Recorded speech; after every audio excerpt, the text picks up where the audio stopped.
Tu crois peut-être que la pire douleur, c'est la trahison. Non. La vraie torture, c'est d'embrasser des lèvres qui ont déjà embrassé un autre homme quelques heures plus tôt, de serrer contre toi un corps qui n'est déjà plus vraiment à toi, et de vivre dans l'illusion sans même t'en rendre compte. Le plus cruel, ce n'est pas le mensonge. C'est le moment où ton instinct hurle la vérité, mais où tu choisis quand même de te taire. Aujourd'hui, sur le code féminin, on va parler des 8 signes qu'une femme révèle souvent après avoir couché avec un autre homme. 8 signaux que beaucoup d'hommes ignorent jusqu'à ce qu'il soit trop tard. Et crois-moi, le dernier signe est celui qui détruit toutes les illusions, celui qu'aucune femme ne peut cacher éternellement. Alors avant de commencer, abonne-toi à la chaîne, laisse un like et écris dans les commentaires depuis quelle ville tu regardes cette vidéo. Peu importe le pays, peu importe la culture, la trahison parle la même langue partout dans le monde. Le premier signe est silencieux, presque invisible. Et pourtant, c'est celui qui détruit le plus d'hommes. Il existe un silence qui ne vient pas des mots, il vient du corps. Quand tu connais une femme depuis longtemps, tu connais son énergie. Tu sais quand son regard cherche le tien. Tu sais quand son corps te désire sans que tu aies besoin de demander. Mais tu sais aussi quand cette chaleur disparaît. Tu t'approches pour l'embrasser. Elle tourne légèrement la tête. Tu poses ta main sur elle dans le lit et son corps se crispe au lieu de se détendre. Elle dit qu'elle est fatiguée, mais ce n'est pas de la fatigue. La fatigue dort et revient à la normale. L'indifférence, elle, ne revient pas. La vérité que beaucoup d'hommes refusent d'accepter, c'est qu'une femme qui vient d'être comblée ailleurs ne revient pas vers toi avec le manque. Elle revient rassasiée. Et un cœur rassasié ne cherche plus à dévorer ce qu'il avait avant. Le problème, c'est que beaucoup d'hommes se mentent à eux-mêmes. Ils disent « c'est le stress, c'est la routine, c'est normal après plusieurs années ». Non. Le désir ne meurt pas simplement avec le temps. Il meurt quand il se déplace vers quelqu'un d'autre. Et l'erreur fatale, c'est de courir encore plus derrière elle. Plus d'efforts, plus d'attention, plus de patience, comme si tu pouvais rallumer un feu qu'un autre homme vient déjà d'éteindre. Ce que tu dois faire, ce n'est pas supplier, c'est observer. Arrête de poursuivre et regarde si elle revient d'elle-même. Une femme qui te désire encore finit toujours par revenir vers toi. Une femme déjà partie laisse le silence grandir. Mais le corps ne parle pas seulement par la distance. Il parle aussi à travers ses habitudes. Parce qu'après avoir été avec un autre homme, beaucoup de femmes entrent dans ce que j'appelle le rituel de l'effacement. Elles rentrent à la maison et filent directement sous la douche. Une douche plus longue que d'habitude. Un nouveau parfum, des vêtements changés sans raison logique, une obsession soudaine pour la propreté. En surface, ça ressemble à de l'hygiène. En réalité, c'est parfois une tentative de nettoyer les traces invisibles de ce qu'elle vient de faire. Et attention, ça ne veut pas dire qu'une douche égale automatiquement une trahison. Ce n'est pas ça le point. Le point, c'est le changement brutal de comportement, ce qui ne colle plus avec ses habitudes normales. Le problème, c'est que beaucoup d'hommes sentent quelque chose d'étrange, mais se forcent à l'ignorer. Ils appellent ça « prendre soin de soi », alors que leur instinct leur souffle autre chose. Comprends une chose, le corps garde des souvenirs, les odeurs, les gestes, les détails. Et plus quelqu'un essaie d'effacer quelque chose, plus le comportement devient visible. Ensuite vient un autre signe, et celui-là est psychologique, la culpabilité. Quand une femme n'arrive plus à supporter le poids de ce qu'elle cache, elle ne le confesse pas forcément. Souvent, elle le projette sur toi. Tout devient un problème.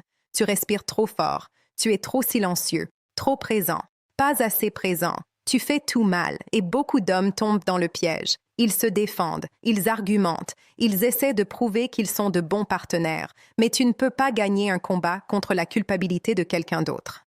Parce qu'au fond, si elle réussit à te transformer en mauvais homme, alors elle se sent moins coupable de ce qu'elle a fait. C'est un mécanisme psychologique classique. Elle réécrit l'histoire pour justifier ses actes. L'erreur, c'est de rentrer dans son jeu émotionnel. La force, ce n'est pas de crier plus fort.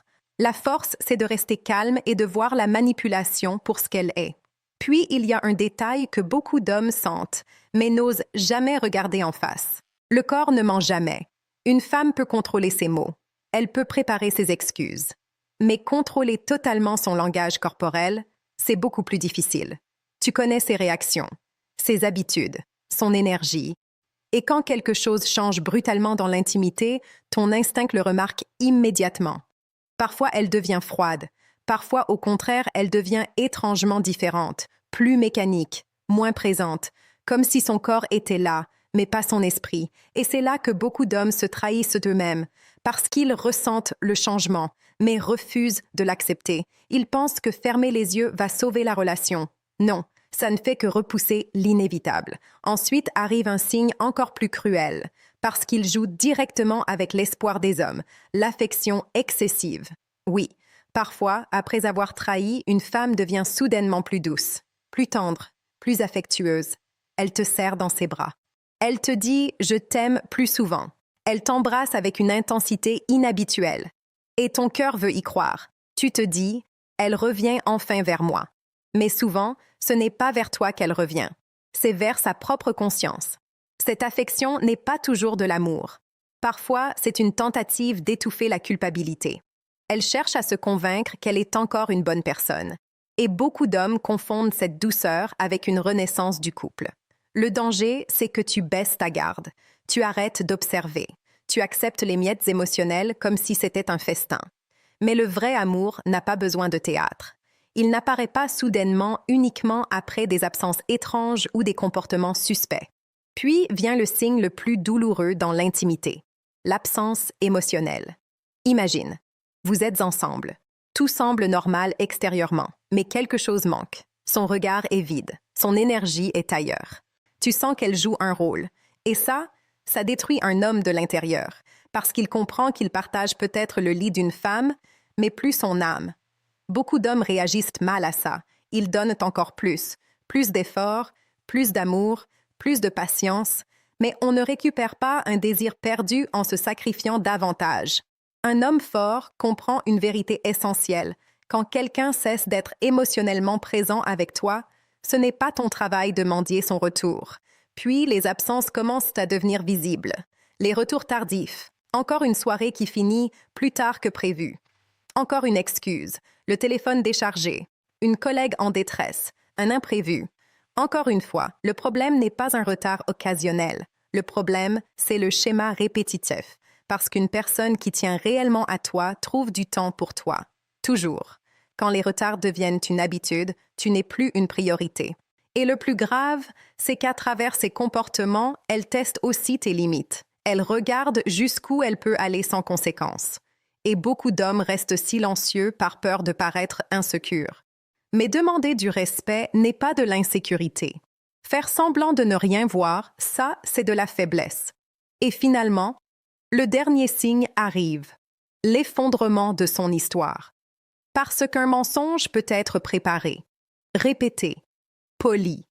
Mais aucun mensonge ne reste parfait éternellement. Les détails changent, les horaires ne collent plus, les versions se contredisent, son regard fuit, sa voix hésite.